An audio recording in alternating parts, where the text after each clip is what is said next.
Hey guys, here at New Brighton Pier, and I wanted to share something with you fellas. I want to talk to you about a good mate of mine, Grant. And Grant was a top bloke, give you the shirt off his back. But Grant had a black dog in his life, and that black dog was alcohol.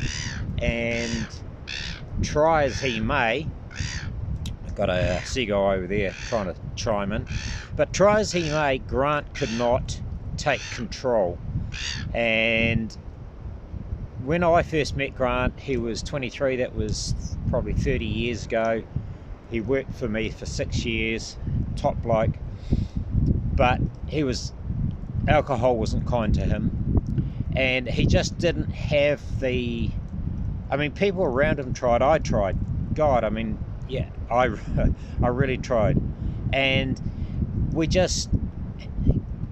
couldn't make a change in Grant's life. And the reason for that is the only person that can make a change in your life is you. If you want to change, then don't be waiting for the cavalry to come. Don't be waiting for some good soul or Samaritan to come around the corner and take you under their wing and make things better, because I tell you what, unless you want to change, it ain't going to happen. So what's this about?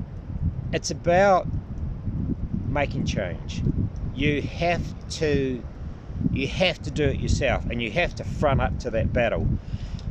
Grant unfortunately took his life a few weeks ago. He didn't reach out to me.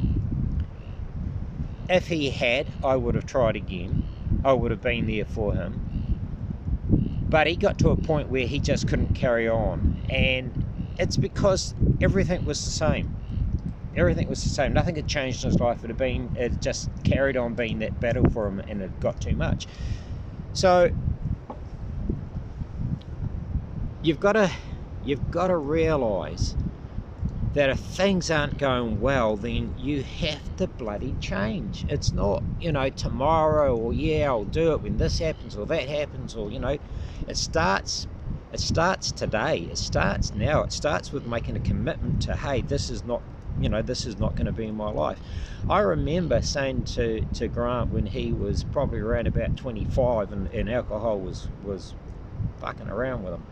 And I said to him, mate, you are going to be just like the guy you are flatting with now. That guy was a fella named Ted, who was in his mid-50s, and he was dying of cancer, but he'd been an alcoholic all his life.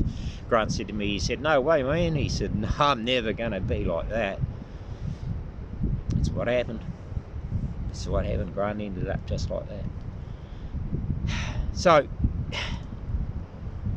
and I wish he'd changed. So you gotta make a commitment, whether that and make it a small change. Make it something small. It might not be that big bogeyman, the drink, the drugs, whatever your problem is. It may not be that big thing, but make a small change. Say, well, I'm going to make my bed every morning. I'm going to clean my car that I haven't cleaned for weeks or months. I'm going to clean the house. I'm going to call that friend that I haven't called. I'm going to, just make a change to your routine and commit to either making that a habit, or saying, well, I'm going to do something tomorrow that I haven't been doing, that I've been telling myself I'm going to do, and work towards getting good at making those small changes and work towards making that big change.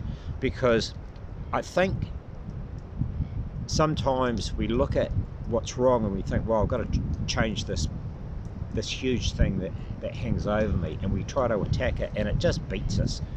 So the way you do it is you creep up on it incrementally, making small changes, good lifestyle habit changes.